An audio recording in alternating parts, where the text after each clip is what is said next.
Moi, je suis Sylvie, je travaille pour Proxime Service au Mans. C'est une association non lucrative. Donc, nous avons un bureau qui est direction et service planning qui sont à notre écoute. Je suis surtout là pour que notre travail soit reconnu auprès du Conseil général et du gouvernement. Il devait nous être attribué une prime qu'on n'a toujours pas eue à ce jour.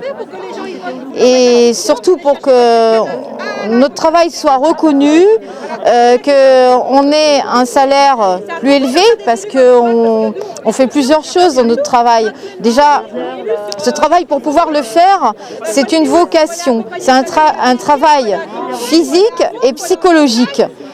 Moi, j'adore mon travail. Et je commence un peu à baisser les bras parce que on n'est pas du tout reconnu.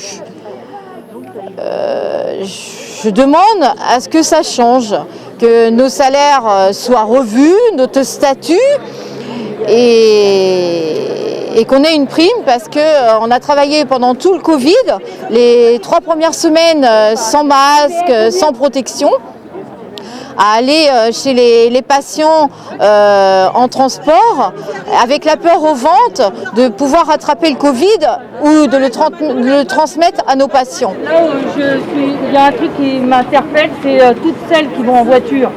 Elles ont les frais de voiture, elles ont les frais de ça.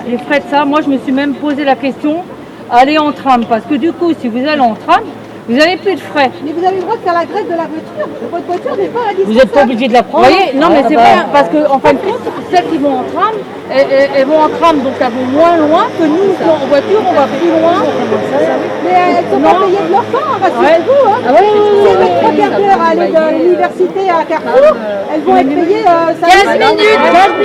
minutes. Oh, mais par rapport à Cette manifestation aujourd'hui, elle est pour les aides à domicile, pour la reconnaissance, parce que le conseil départemental nous a répondu donc mercredi dernier par mail, comme quoi il ne donnerait pas de prime Covid aux aides à domicile. Alors qu'elles ont été, la peur au ventre, travaillées depuis le début du confinement. On ne leur a pas donné le matériel. Au début, elles avaient très peu de matériel. Moi, dans ma structure, elles n'avaient que 3 masques par semaine, pour aller aider les personnes vulnérables, c'est-à-dire des gens qui sont alités, qui sont vraiment à risque par rapport au Covid. Après, on leur a donné un peu plus. La semaine d'après, elles avaient 4. Et ça a fini qu'au 15 avril, on a pu quand même avoir du matériel à hauteur de 2 masques par jour. Mais là, j'ai des collègues qui sont là, qui m'ont dit, d'autres structures, qui m'ont dit ne pas avoir eu de matériel. C'est-à-dire les gants, le gel, il faut vous débrouiller. On les fait venir au bureau régulièrement pour chercher du matériel. Ce temps-là ne leur est pas payé. Dans quel métier vous voyez que les gens travaillent gratuitement? Il n'y a que dans l'aide à domicile. Et elles se sont quand même, elles ont été vers les gens, elles ont une reconnaissance professionnelle, elles ne voulaient pas laisser les personnes âgées seules. Mais elles ont un minimum de reconnaissance à avoir, alors que des tas de départements ont commencé à verser ces primes aux aides à domicile. Nous, demandons à monsieur le maire du conseil départemental qui revoie sa position, parce que sa position actuelle, c'est je ne donne pas aux aides à domicile, j'assume, mais par contre, je vais aider les structures en difficulté. Alors, il va aider les structures en difficulté, certes, mais qu'est-ce qui sera fait de cet argent? On n'en sait rien. Moi, sur ma structure, vous pouvez donner de l'argent à mon employeur, ce qu'il va faire, c'est qu'il va aller acheter d'autres structures. Depuis une semaine, il a acheté 2 associations et une clinique. Hein, vous voyez où l'on en est en fin de compte. Les aides à domicile, c'est toujours les oublier. Dès qu'il y a un geste à faire, on le fait pour d'autres personnes des structures, mais jamais pour les personnes de terrain. Quelles sont les conditions de travail? Alors, elles travaillent toute la journée donc dans des familles dépendantes, donc elles peuvent faire jusqu'à 10 interventions par jour, d'une demi-heure d'intervention, donc c'est la course continuelle. Quand vous voyez les aides à domicile dehors, vous les voyez en train de courir, en voiture, en train d'essayer de se stationner. C'est ça toute la journée, en fin de compte. Elles font une demi-heure d'intervention, elles partent avec leur véhicule ou en transport en commun chez une autre personne, et c'est comme ça toute la journée.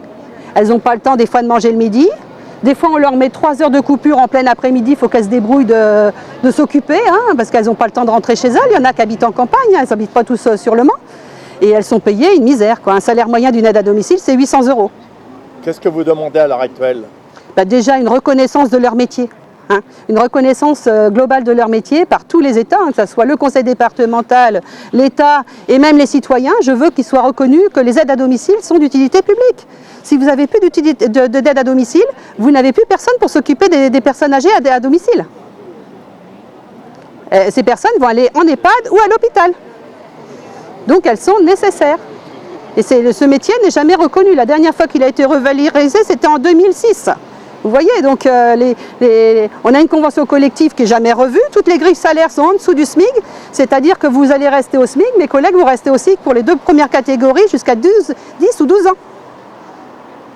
Et après, vous allez évoluer de 10 centimes par an. Hein, donc, vous n'avez pas beaucoup de possibilités d'évoluer parce que les associations ne forment pas forcément leurs salariés parce qu'après, il faut les payer un minimum plus cher. On pourrait aussi former les aides à domicile pour qu'elles deviennent des aides-soignantes, mais on ne le fait pas. Parce que les employeurs n'ont aucun intérêt de le faire, on va dire les choses comme elles sont. Hein. Plus on a de catégories A et B, ce qui est chez nous les catégories les plus faibles, à l'inverse de la fonction publique, les agents à domicile et les employés à domicile, c'est du personnel qui est au SMIC pendant 10 ou 12 ans. Est-ce pour autant que vous avez du mal à trouver du personnel? On a du mal à trouver du personnel parce que les gens ne veulent pas rester dans ce métier. C'est simple, parce que de toute façon, vous perdez de l'argent à travailler. Donc qui voudrait travailler et perdre de l'argent? Dès qu'elles peuvent, elles s'échappent. Moi, je vois bien, elles essaient de rentrer dans des EHPAD. Au moins, même si c'est dur, elles savent que le travail il est dur en EHPAD. Mais par contre, elles sont dans un esprit d'équipe.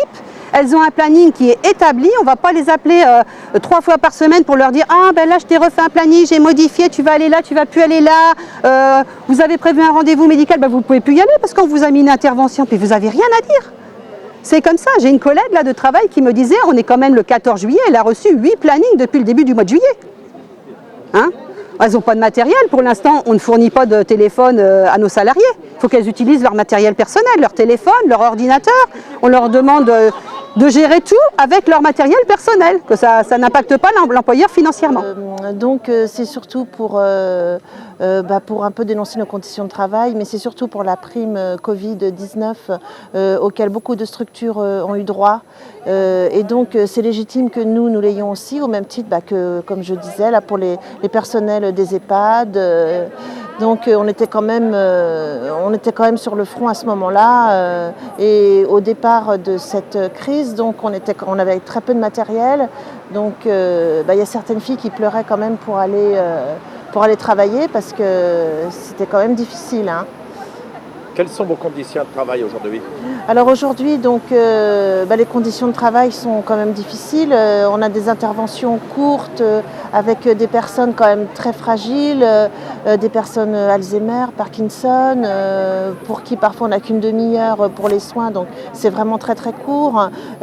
Parfois on a des personnes, on a jusqu'à 11 personnes par jour. Moi par exemple qui suis à pied ou en transport en commun, si vous voulez, je vous laisse deviner les heures de travail que ça fait par jour, même si ce n'est pas tous les jours, mais ça reste quand même assez fréquent. Donc c'est difficile. Je peux vous demander combien vous gagnez par mois? Alors moi, je gagne 1100 € net par mois. Donc en travaillant un week-end par mois, et puis avec des horaires. On se lève très tôt le matin, on rentre tard le soir. Parfois, c'est difficile avec les temps de trajet pour rentrer manger. Des fois, on mange dans les transports, des fois, on mange dans les parcs. S'il fait mauvais temps, je vous laisse deviner. D'autant plus qu'on n'a pas droit, comme nos responsables, au chèque déjeuner. Et donc, je pense que ce serait vraiment légitime aussi qu'on les ait, évidemment. Voilà quoi. Et moi, je suis là aujourd'hui aussi, surtout comme je vous disais, pour la prime Covid, quoi. C'est vraiment légitime qu'on soit là pour cette prime. La vie de famille dans tout cela? Alors la vie de famille, c'est difficile. Puisqu'il y a beaucoup d'absences, il y a le week-end de travail, donc faut gérer, c'est très difficile. Hein.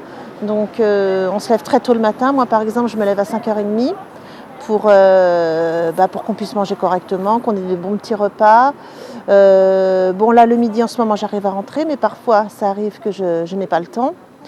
Et donc moi je vis avec ma fille, qui est grande maintenant, qui va avoir 20 ans, mais quand même elle a quand même besoin de ma présence. Donc et le soir ça arrive qu'on rentre vers 20h, 20h30.